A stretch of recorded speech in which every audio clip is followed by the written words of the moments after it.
Morning, it is Monday. Welcome back to Ali's Digger Diary. Just get my jacket off. Warm now. What time is it now? 7:30. I'm halfway up the road to where I'm going to today. I had an earlier than usual start. Oh, it's nice to get away early. I used to leave for work at about 6:30 once upon a time. Anyway, I'm heading up to a DX160 high track. It's the one that threw the track off in the woods a few weeks ago. We've got new sprockets and chains to fit to it, and it also wants a 4,000 hour service, so I've got plenty to do, hence the earlier start.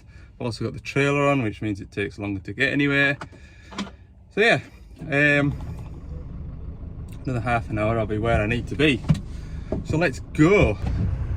So here we are, 160 high track, new chains and sprockets to go on it. So the last time I did chains and sprockets, well, you've never seen it on any of my videos, and I've been doing the videos for nearly 2 years now. It would have probably been in a workshop with an airline, 1/2 inch, 3/4 inch impact gun and a set of gas bottles for just in case. So that tells you how much I do track chains on site, or even in the workshop. So anyway, what I'm saying by that is there are companies out there that are set up to do this on site, probably in the morning. By the time I've done one chain, I would imagine a proper company set up might have been able to do it. By the time I've done one chain, basically, they'll have a 7.5 ton wagon and above, they'll have a high ab, they'll have a massive compressor, an impact gun, and 2 men, and they'll just rattle away. What have I got? I've got a bit of determination, a bit of know-how. We've got a couple of 3/4 inch Milwaukee battery impact guns, and we've got the weather. So I'm quite happy. I don't think it's not going to be a bad job, this.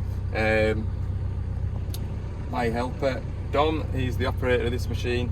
He's just away to fetch the new chains and sprockets. I'm going to get my van manoeuvred into a position. I'll probably set it up somewhere over here, and then my doors on the right side.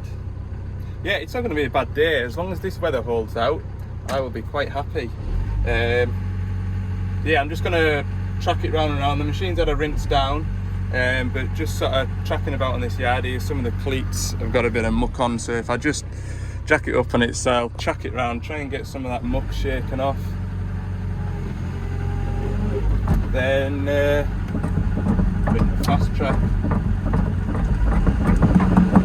just try and throw a bit of muck off, and yeah, we'll get started.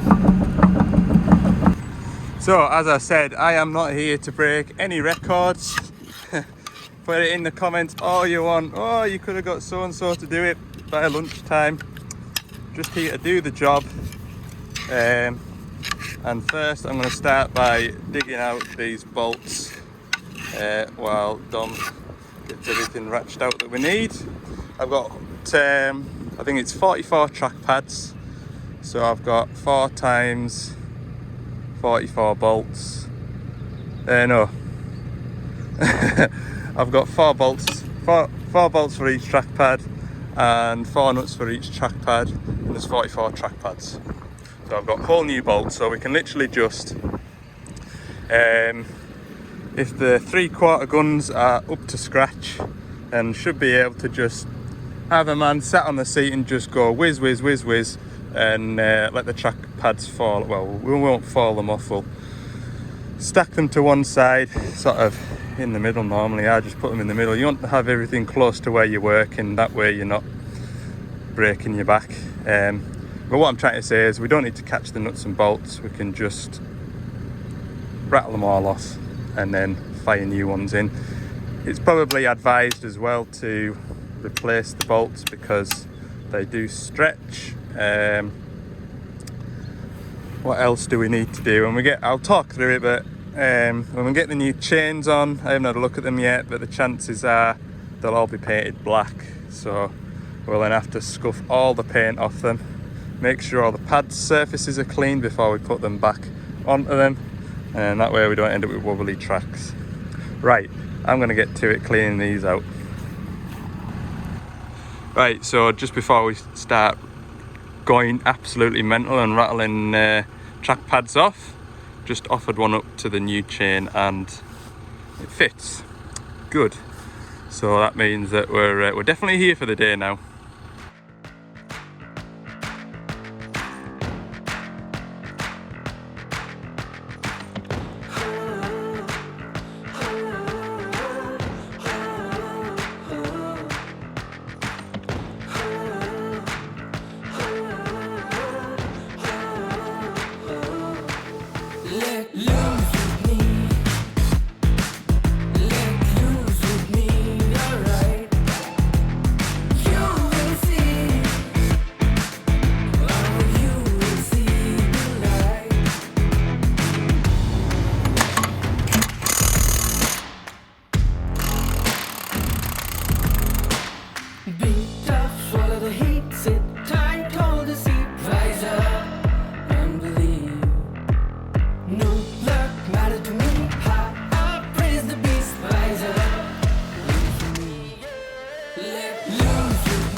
There we go, a nice big stack of 44 track pads.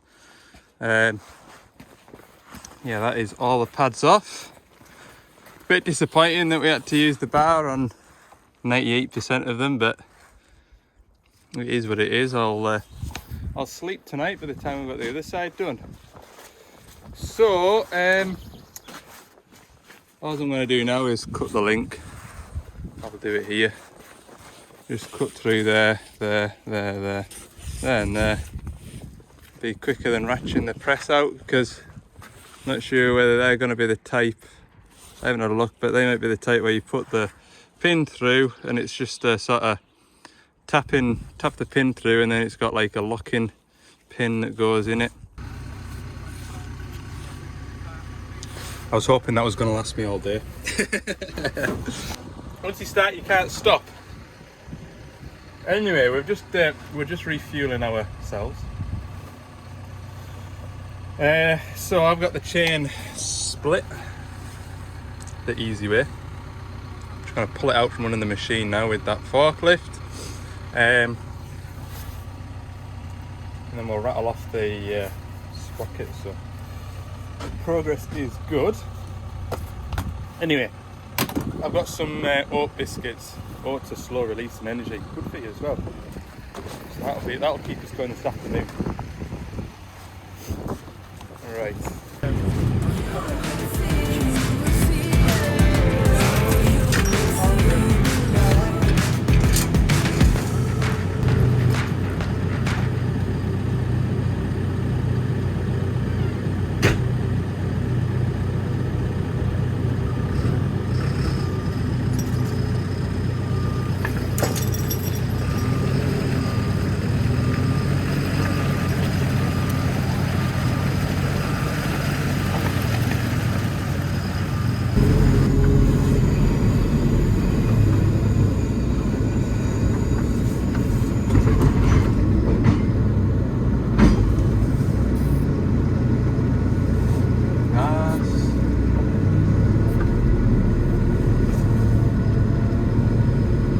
it out the way over here.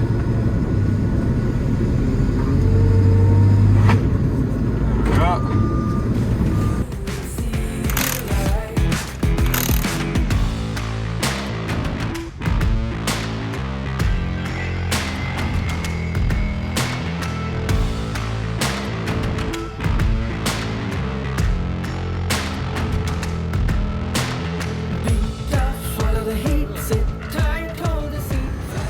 So new sprocket is on.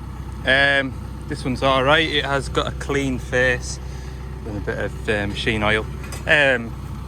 Sometimes if you get these and they're a painted surface, make sure you grind the paint off, and that'll stop the sprocket coming loose, snapping all the bolts, and it'll save you sitting on a oil drum drilling bolts out of the final drive. And then when you put them on, make sure you've got two clean faces, and then you see how I've got there's bits of blue dotted everywhere, bit of Loctite on there, and rattle them back up, and then just check them all with a bar afterwards. That's what I do anyway, and I haven't had any, don't think I've had any, not to my knowledge, I don't think I've had any fall off.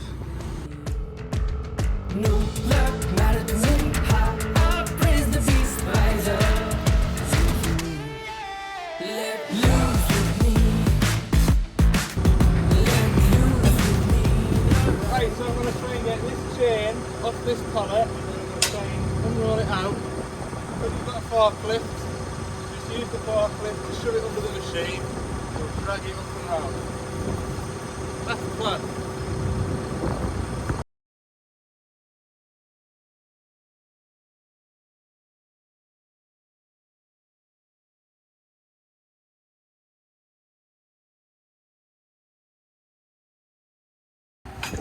My cheap labour's doing a good job anyway.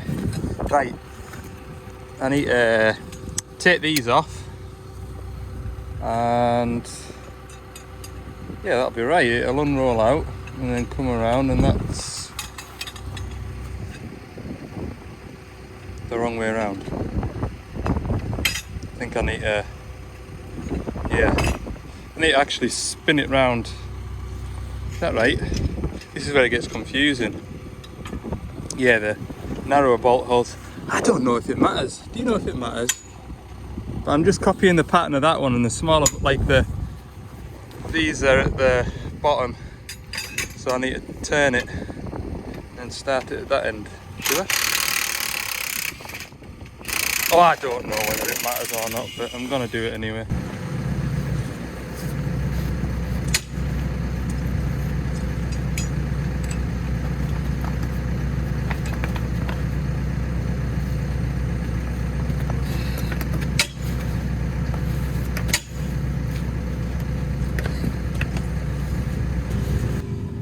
Okay, so now I'm just gonna ease the chain underneath the machine, like so, hopefully.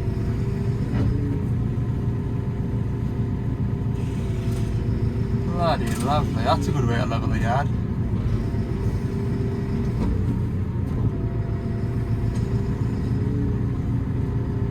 And there, and then we'll move around to the other side.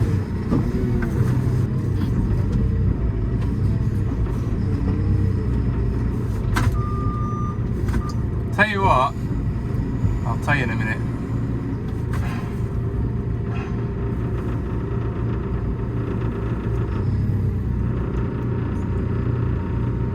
What I like there. Yeah, I keep on pressing that to go in reverse and that into forward. I'm not old fashioned enough to use the forward and reverse shuttle. What we're like there. Keep coming. Keep coming.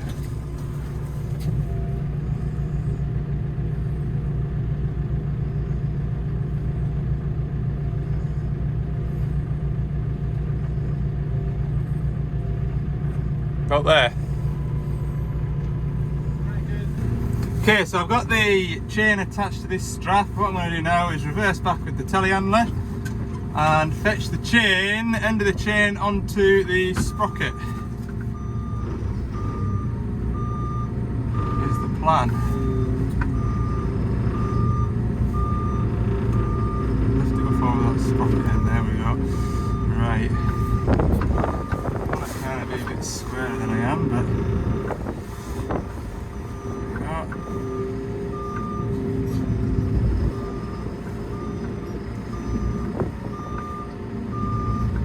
Right, now we're pulling it under the machine.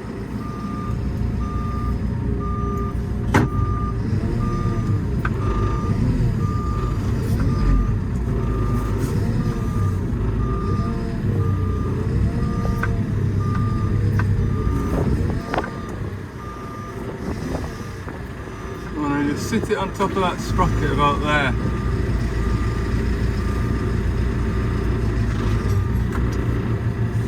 Didn't mean to do that.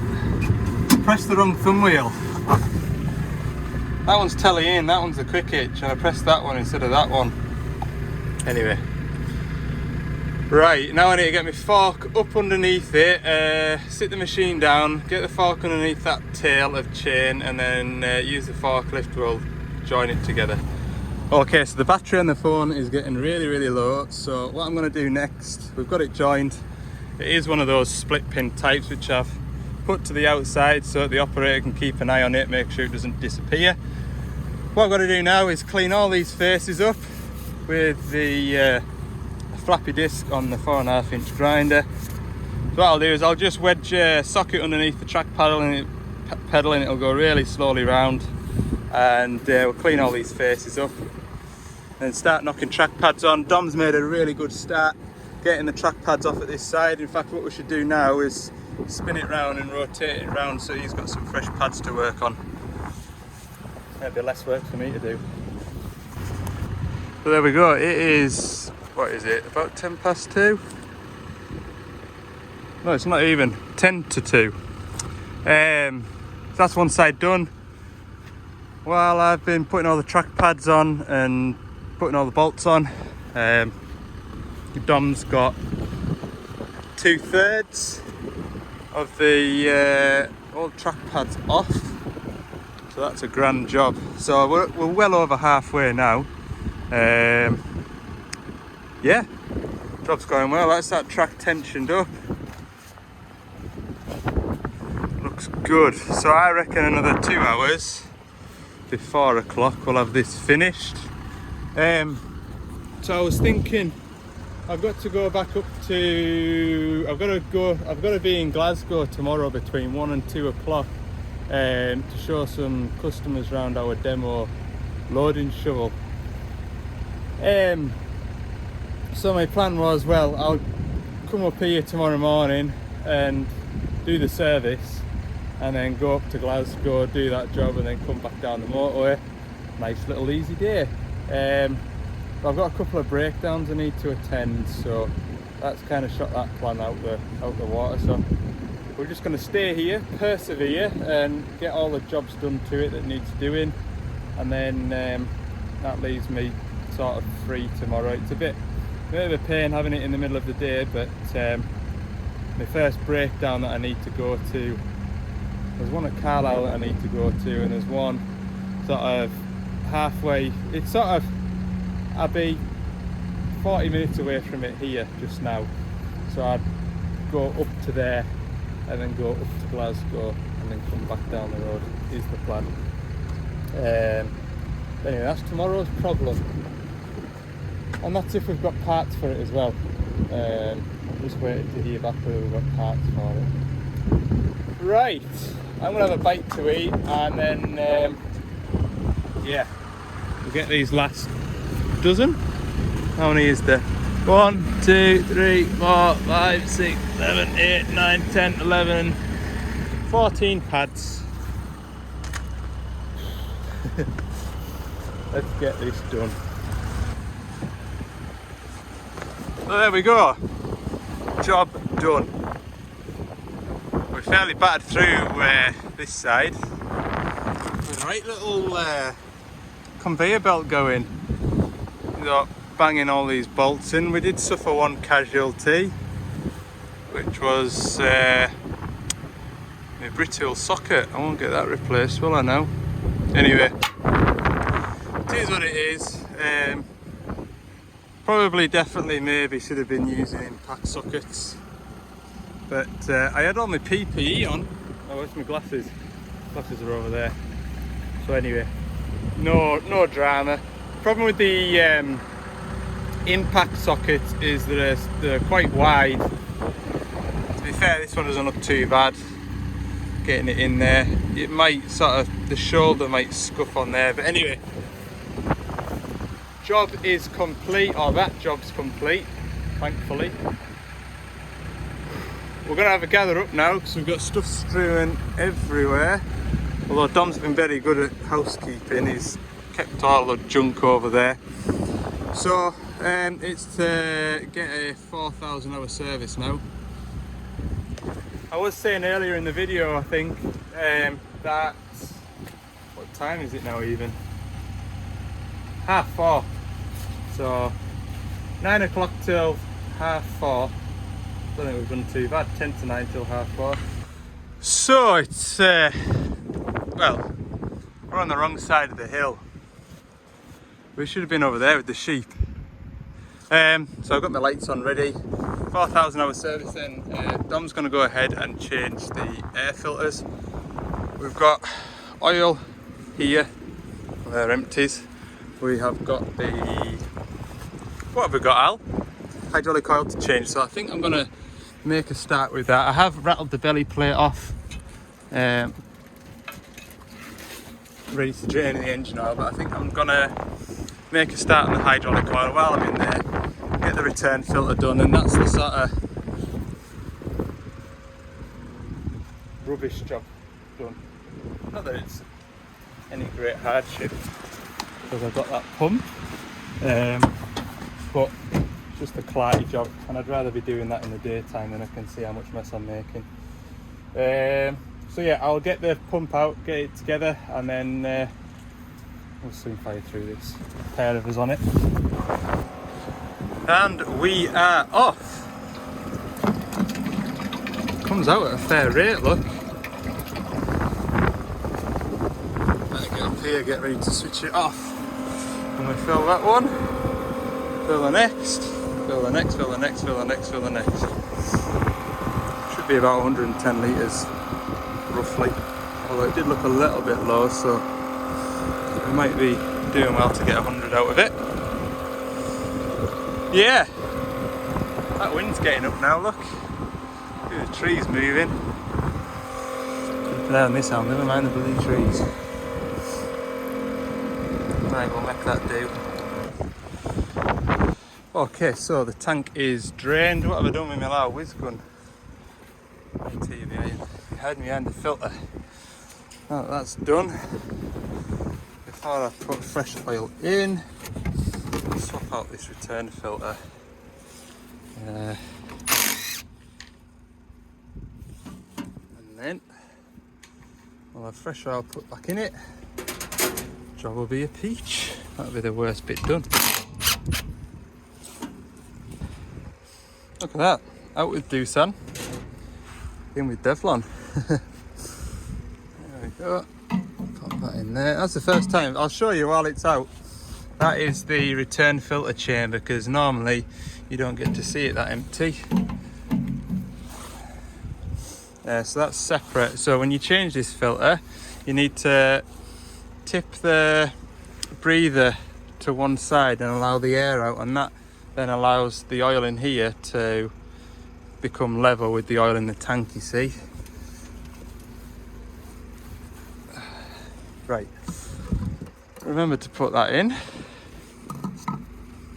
and then we put that in, we put that in, and then another little thing that occasionally happens is the o-ring comes away with the lid. Make sure that's seated, and we'll pop this in without dropping it. What I do is I sit it on the spring, and then I can feel my fingers line up in there. It's the drawer with the snap on. Oh, he's on the phone. I thought he was asking me for an Allen key. Right, there we go. Bring that down a touch, don't rattle it all the way. And then we'll get these bolts swung back in.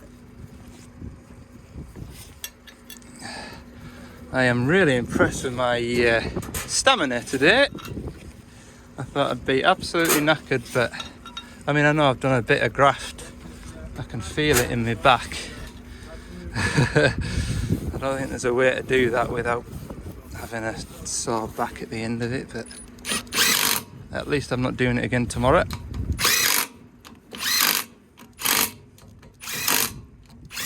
There we go, return filter replaced. Right, we'll get those drums fed into here and then put that lid back on. That's the hydraulic done. Better do the gear oil in here as well, so I'll get that set off as well once I've got this hydraulic oil out. We've got oils everywhere, absolutely everywhere. That's going in. I've got the 2 final drives draining. I've got the engine oil draining. I've butchered a AdBlue drum so I can run the gear oil out, which reminds me I need to go up there and pull the dipstick. It might run a bit quicker, probably won't. So yeah, I can grab my last drain tray now and start doing filters. Dom's in charge of oil going in up there, which I can keep an eye on. Oh no, not on this one. Sometimes the fill level's in here, but on this one it's around the corner there. But anyway, I'm going to make a start doing these filters in here. It'll be remarkable how quickly it all comes together. The cab filters are done, the air filters are done. So yeah, that's where we're up to. Just seen a comment earlier while I was having a quick bite to eat about asking whether or not I'd put a head cav on. No. Purely because it just means it's another camera, and the beauty of me doing it from my phone is it saves to my phone, and then when I go into my editing app, so the videos that you watch are edited through an app on my phone, and then when I finish that editing, it then gets downloaded to my phone, which I then go into YouTube and upload the video from my phone. So to add another camera into the mix, I've often thought, oh, a GoPro doing a time lapse while I'm working, I can kind of switch it and swap it, and in some instances maybe a drone would be quite good as well, but it's just all about getting everything onto my phone, which is a palaver. And you know, I do this editing in my own time. So I mean, as you've seen this last few days, it was 9:30 when I got home on Friday night at the weekend with the kids and everything, and then it's going to be a late finish tonight. So yeah, I don't need an extra hour trying to get images off different devices. So anyway, that's the short answer. But yeah, a head cam, I do think in some instances doing a service like this might make it a bit more interesting. Right, hopefully this ball isn't too tight. Let's see. Oh. I like to try and get the balls separated first, then I don't have to mess about with vice grips and stuff like that. So, what do I do with this normally? Put it like that.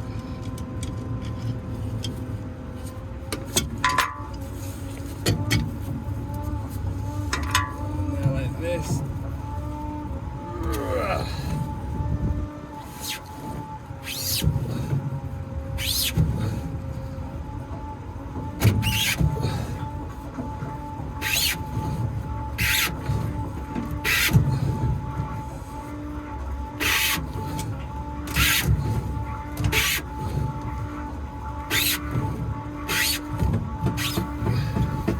There. Right, now I can remove that, but I'm going to get a ball first to go under here. There.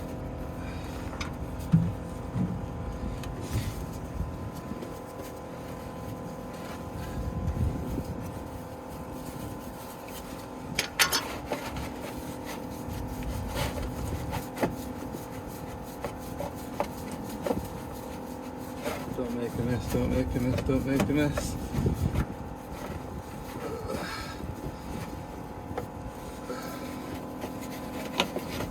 There we go. Right. Have a look up under there. I'll show you. Check that filter head in there for any muck. Can't see any. Put a new filter on next. Okay, this is a well-spec machine, and because it is, there's less space in this pump bay than usual, so getting at that pilot filter is a little bit trickier now. But yeah, pilot filter's in there, you can't really see it because it's quite dark. We'll do that, and then yeah, I always do services in the same order. It's funny, isn't it? Other than doing that return filter there that I've done, I always do that one, that one, that one, that one. It's just, if I do it another way around, I just get myself all confused. It's funny, isn't it, the human brain? Right, new filter. That lovely pastel colours, sunset. Right, that's the oil full. Pop this in here. Did I just have a rag and throw it down somewhere? Yeah. Ah, there we go. Good job, right. Yeah, so we'll put this lid back on. Halfway through doing the filters downstairs in that pump bay. Slew oil's probably still running out, engine oil's finished. Look at that, right. No. Put it there and then I can get a ratchet on. You can't get the whiz gun on this bolt here because of the side camera, which is helpful. Right. So I've got my ratchet up here too. So that was 100 litres of oil. That's filled it. We got less than that out, but it's got that saw head on. And I know over the few months since I last serviced it, I've had a few pipes and bits. Right.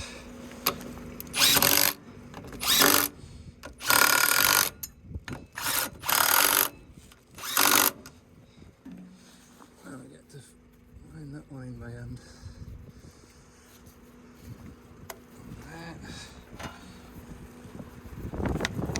Right, anyway, pilot filter's done. I've just got the second fuel filter draining, which is why I've popped up here.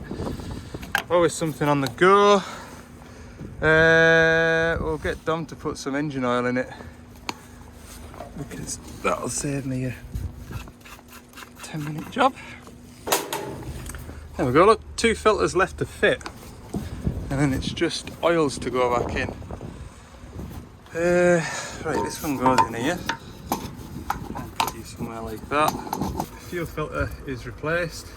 To replace this filter, you need to hold this and hold the top and unscrew this, and it unscrews the cartridge out.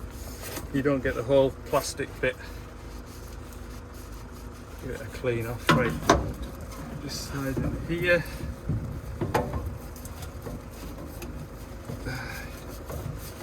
Grand. Now, spin that filter on. I'll move my tray across a bit.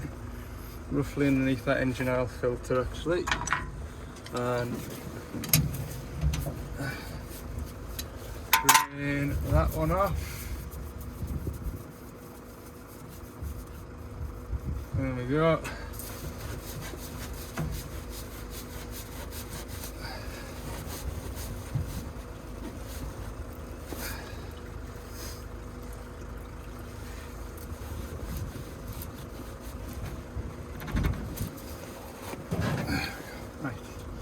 That wind is blowing the oil everywhere but my blooming tray. So, engine oil's in it, and I've just been changing the filter in here. That's the engine breather filter. I think that's 1500 hour intervals. Anyway, no, 1000 hour intervals because we're changing it at 4000. That's what it looks like. It's not like a brand new one. It is bright white. Nice and clean. That one definitely is ready. Generally what you find is it starts to go black from here down, so it's got about that much left before it'll start probably putting a bit of engine oil out through the breather pipe. So yeah, those filters are really important with the Cummins engines, machines. They're what is it, the 140 LCR-3 LCR. Yeah, they can cause problems. Right, we're done up here. I'm going to leave the engine bay up just to make sure that everything's right once we've started it. All that we've got left to do is the final drives and the slew. There we go, that's one done. Number 2 done. Now for the slow job. Right, luckily we've only been pumping for a couple of minutes, but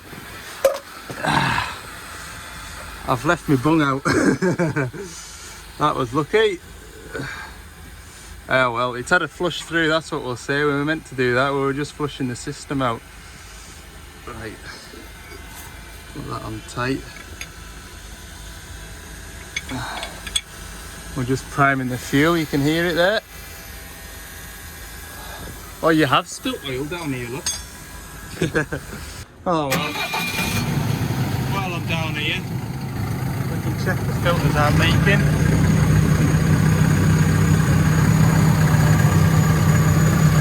Everything's looking good. Nice and dry. Wonderful. Shut this door.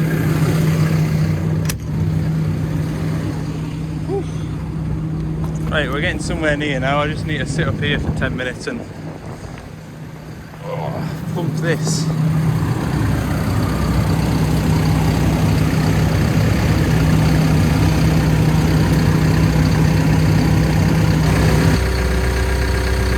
Perfect. Right, that is mission accomplished. Grab that lid off here. Oh, the lid. Oh. On here, I'll be glad to not see this machine again for another 500 hours. Seen rather enough of it today. Oh. There, everything's finished in there.